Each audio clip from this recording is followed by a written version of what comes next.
I've talked about the built-in data types, and it's come up a couple of times. It came up when I talked about the dictionary. What is the difference between string and the bytes type?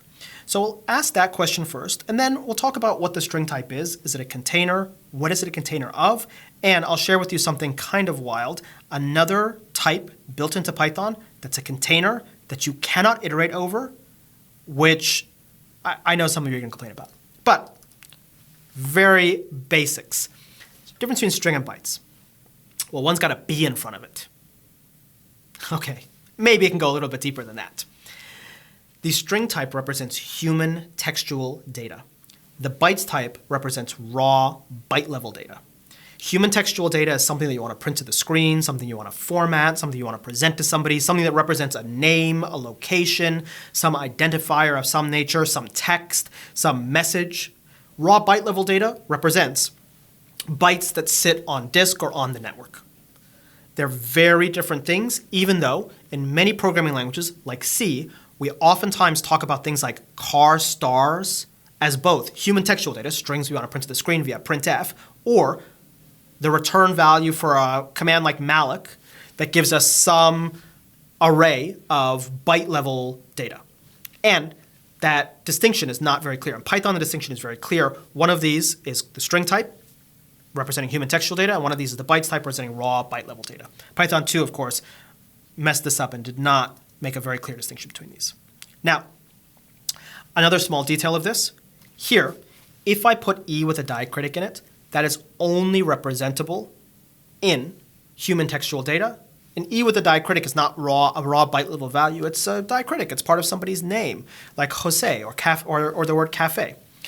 This B byte string may look like a string, but what I'm actually doing is using a convenience of the ASCII correspondence to 0 to 255 values in order to encode this.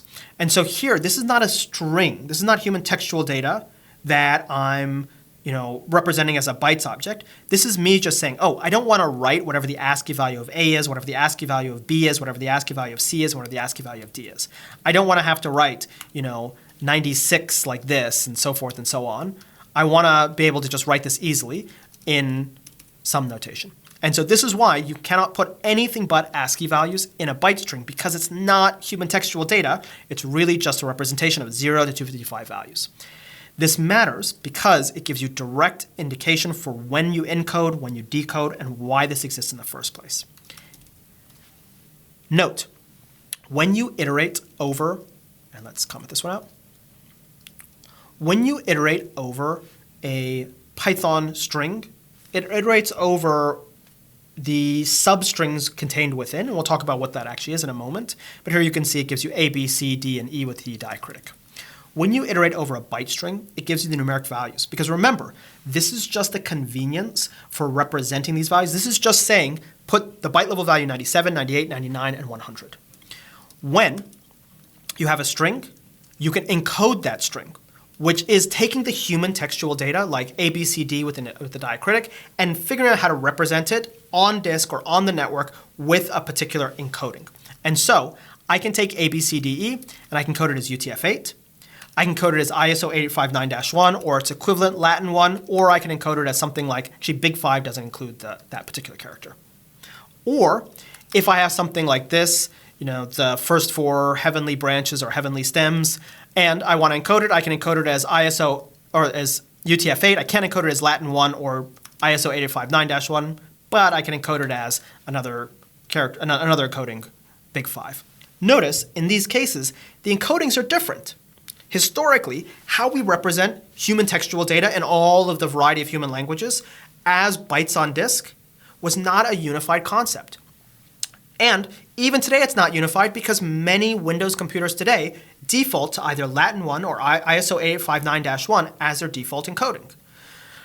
Many or most Linux machines, and I think Macs as well, default to UTF-8, but there are machines in other countries where people have specifically set the settings to Big 5 or GB 2312 or one of these other equivalent code pages. And in the CJK area, this is actually fairly common that you'll see these code pages in use.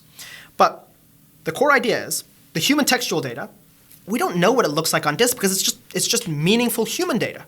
But in order to turn it into something that we can represent on disk, well, then we have to actually encode it. And so this is why you go from a string to bytes by encoding.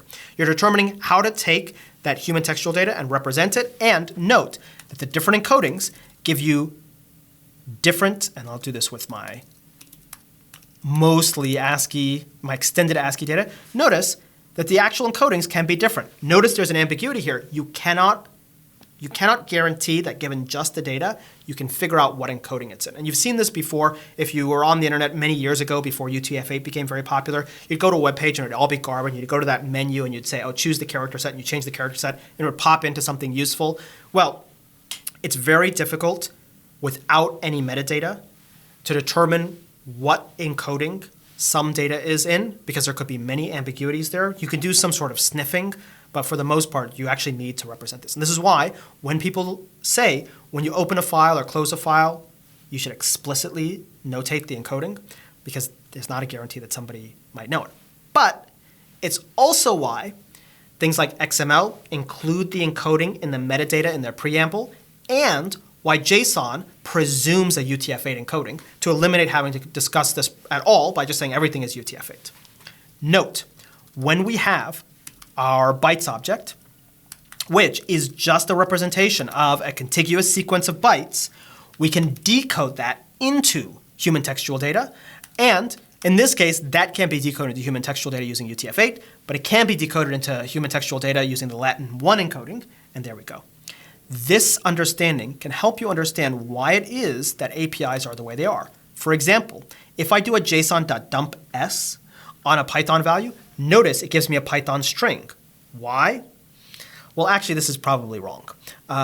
This should probably give you a byte string in UTF-8 encoding, but for convenience sake, it's giving you a Python string. Because JSON doesn't really know or care what the encoding is, because it's always UTF-8, and it doesn't really accommodate anything else. Note that if you do a pickle.dump_s, it gives you a byte string, because pickle is giving you a binary representation of your Python object, and that couldn't be stored in a string. It needs to be stored in a consecutive sequence of raw byte level values. Here you can see the actual raw byte level values, 80, 4, and then whatever the ASCII equivalent of these characters are. That's why this gives you a byte string. When you use something like gzip.compress, gzip.compress does not work on a Python string. And it doesn't work on a Python string because compression is taking the raw byte level values and figuring out how to move them around to use less space. Well, what are the raw byte level values for human textual data? I don't know unless I know the encoding. Compress only works on raw byte level data. And so anytime you see an API that says, oh, I don't take a string, I only take bytes, think, oh, is this because it needs to know what the actual on-disk or on-the-wire representation is, like compressing does, because that's what the purpose of compressing is all about? Then this is why you need to do that additional encoding step. This is why, for example, when you use modules like subprocess or paramika or async SSH, they'll often give you raw byte level output because the command line is just a stream of bytes.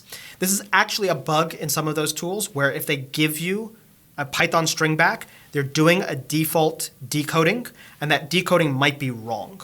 And they're giving this as a convenience because the distinction is not always that useful in practice, but in general, command line programs work on byte streams. They don't work on human textual data. They work on arbitrary streams of bytes. And so this is how things should be. And there's another bug here. When you look at paths and how paths are represented in Python, paths are not strings. They're not human textual data. Because who knows what the encoding is, and the encoding could change. And people move files around, and a file that you send me might have been stored with a file name with your encoding. That's not the encoding on my system.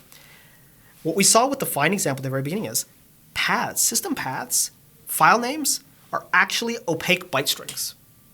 It's just that it's very inconvenient to deal with those in practice, and for the most part, we can kind of squint to pretend that they're human textual data. And so this is why things like pathlib and most of the utilities in Python that work with paths just work with strings, but in truth, they should be byte objects.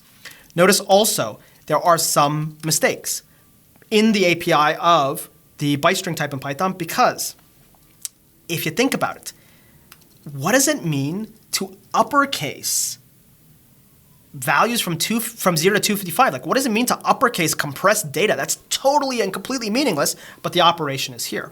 This basically means to subtract 32 from every value, or to take the I should say to take the maximum of the value and the value subtracted by 32 for every... No. This means to take every value and subtract 32 if it happens to be within the range of the uppercase elements. Like, that's totally meaningless. I'm sure you could find something really crazy to do. Maybe there's an advent of code that you could solve very easily with this, but this is not a meaningful operation. It's there for consistency purposes, but it's not meaningful. And my argument would be that the reason why these things are there and why you see some of these compromisings of the API is, as a practical matter, even the string API is wrong. Because here we have a phrase that means either in moderation or in great quantity. And we've uppercased it. And when we uppercase it, the word here that means great quantity and the word here that means moderation turn into the same term. And so we have created a linguistic ambiguity. We don't know what somebody's saying. Do they drink in moderation or do they drink quite a bit? It turns out that uppercasing of human textual data is also ambiguous because this is correct in Swiss German, but in 2017, the German language introduced a uppercase character for this thing here, what's called a sharp S or an S-set. And in German, or in Germany's German, you'd actually use an S-set for the one that means in moderation. And so you'd have to know what version or variant, what code page, or not even what code page, what locale the uppercasing is happening, and what language this happens to be in order to be able to uppercase this consistently.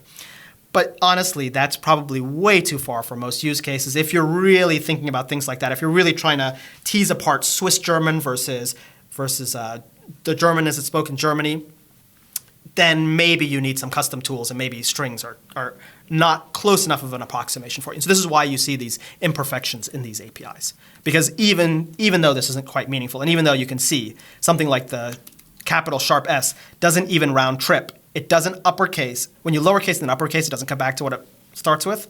Well, we have to find some practicality here.